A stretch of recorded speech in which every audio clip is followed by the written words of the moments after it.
Alitakiwa atembee na Lena, atembea nayo ni kosa, basi tunamwelekeza utaratibu wa kuepuka yale. Mwingine kuna vyombo havina usajili, havijasajiliwa kabisa. Kutokana na malalamiko ya baadhi ya madereva wa vyombo vya moto kudai kuwa kuna sitofahamu ya ukamatwaji wa vyombo kiholela, jambo ambalo lilikuwa likiwaletea taharuki kwa wao. Lakini leo hii Mshindo TV imefunga safari moja kwa moja mpaka katika mamlaka ya usafiri na usalama barabarani ili kuweza kufahamu kwa kina kuhusiana na swala hilo, na mamlaka hiyo imeweka utaratibu gani juu ya kufanya ukaguzi pamoja na kukamata vyombo hivyo. Na hapa mkurugenzi usalama kutoka katika mamlaka hiyo anafafanua zaidi kuhusiana na swala hilo.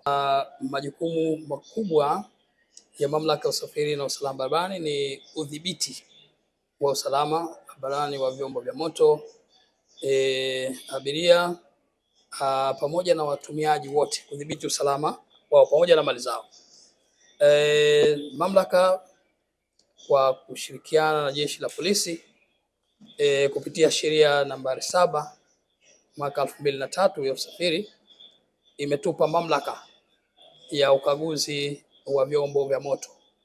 Kwenye sheria imeeleza wazi kwamba askari polisi aliyevaa uniform ama afisa usafiri kutoka mamlaka ya usafiri na usalama barabarani anayo haki na uwezo kisheria kusimamisha chombo cha moto na kuweza kukikagua ili kuangalia uimara wa chombo hicho. Anaweza kukagua gari lenyewe, lakini pia anaweza akamkagua dereva iwapo ametimiza viwango vile vinavyotakiwa kwa magari ya umma, kuwa anayo leseni, lakini pia anayo beji inayomruhusu kufanya kazi hiyo. Na si leseni tu, lakini ile leseni inakwenda sambamba na daraja lake. Hiyo ni majukumu yetu. Sasa wakati huu serikali kupitia taasisi mbalimbali zimekuwa zikitoa huduma kwa vyombo vya moto.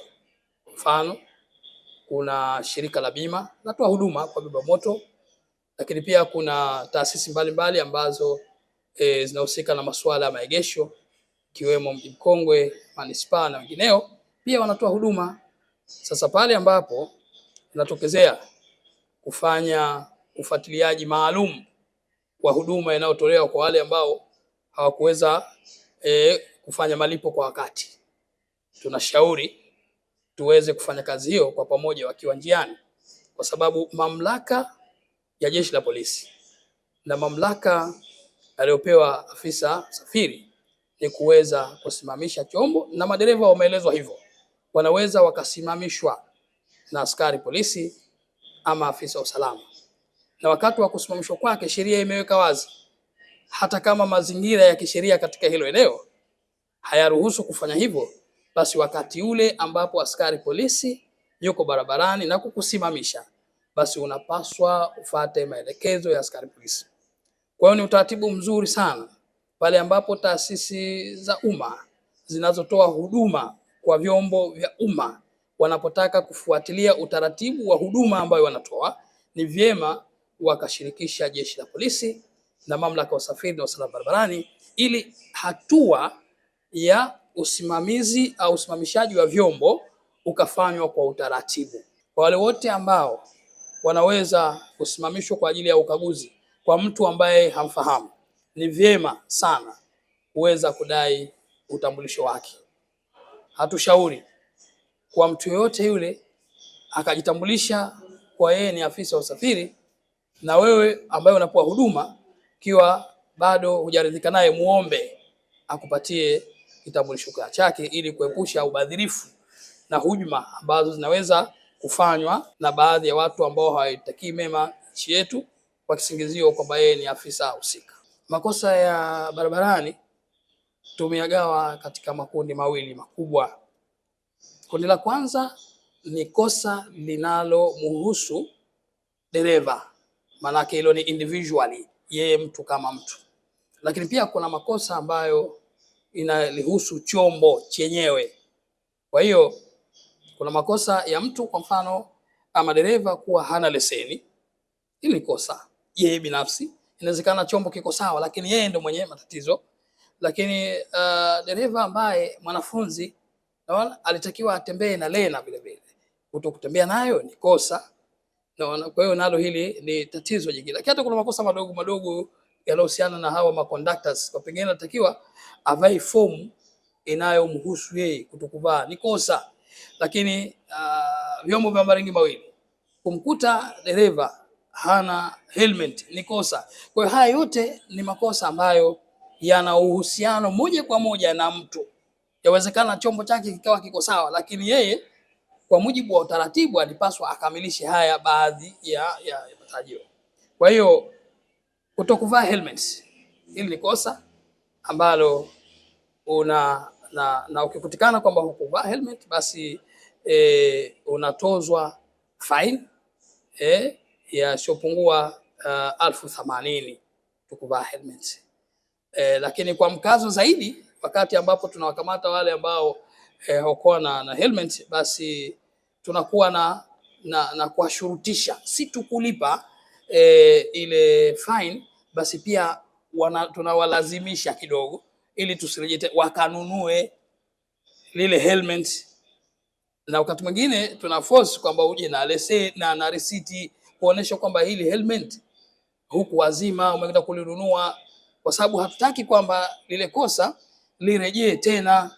Lengo ni kwamba kutana makosa, kukuelekeza utaratibu, halafu kuweza kutokana na makosa yale. Lakini kwa wale ambao tunawakamata hawana leseni, kutokuwa na leseni chajiwa 116,500 kutokuwa na leseni. Lakini kama utakuwa na chombo chako ambacho una nia ya kwamba wewe bado uendelee kuwa dereva, hatuishii hapo kukuchaji leseni faini yake hiyo, bali sasa tunakupa utaratibu wa kutafuta leseni kwa kuanza na utaratibu wa kukata lena. Sasa hicho ndio mambo ambayo tunafanya kwa maksudi kwamba lile kosa ambalo tunalichukulia hatua si tu, manake lengo letu si kukusanya faini hizi, lakini lengo ni kuyapunguza yale makosa. Kwa hiyo baada ya kuzipata zile, basi tunamwelekeza utaratibu wa kuepuka yale.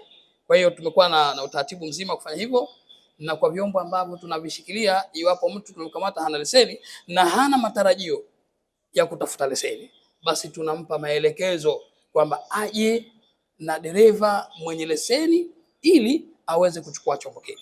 Lakini ukiacha hayo makosa ambayo moja kwa moja yanakwenda kwa huyo dereva ama mtu, kuna makosa yenyewe ya chombo.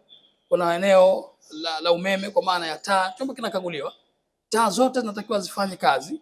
Kuna taa zinazoonesha usawa wa kutaka kupinda indicator, kuna taa ambazo taka tuzione wakati utakapofunga breki, lakini taa zile headlights za kuonea zote zile zifanye kazi tena kwa rangi ile inotakiwa. Masa hiyo kama taa marembo tu unakuta unambabaisha ambaye yuko mbele ama nyuma, taa inawaka hujui kama huyu anasimama au anakwenda. Kwa hiyo pia tunataka kwamba vyote ikitokea hivyo katika makosa hayo, kuna chaji yake, zipo chaji za 23,000 kwa kosa na mambo mengine.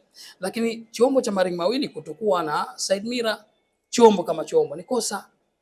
Kwa mwingine kuna vyombo havina usajili, havijasajiliwa kabisa, ili kosa nalo lipo. Lakini kuna chombo ambacho hakijapata ruhusa ya kutembea barabarani, kwa maana road license, hichi tunakichaji 466,000. Kwa hiyo makosa hayo yamegawika kwa upande wa mtu mwenye kuoperate chombo, lakini yamegawika kwa chombo chenyewe na yako mengi zaidi.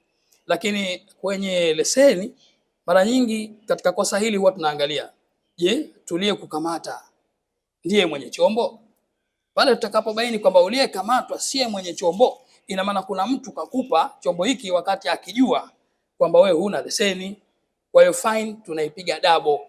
Tunampiga yule ambaye, tunamtoza yule ambaye tumemkamata na kosa, lakini pia tunamtoza yule ambaye alimpa chombo akijua kwamba huyu hana leseni. Kwa hiyo ndio taratibu ambazo zinatumika katika udhibiti wa makosa, lakini na uchukuaji wa hatua, lakini pia na utoaji wa elimu baada ya kuwakamata, ili makosa yale yasiweze kujirejea. Kama ambavyo tulivyoweza kumsikiliza mkurugenzi usalama kutoka katika mamlaka ya usafiri na usalama barabarani. Nikusihi tu mtazamaji uendelee kuungana nasi katika mambo yetu mengine. Jina langu ni Hassan Saidi wa Mshindo TV. Usisahau kusubscribe, kulike, kucomment na kushare. Mshindo TV.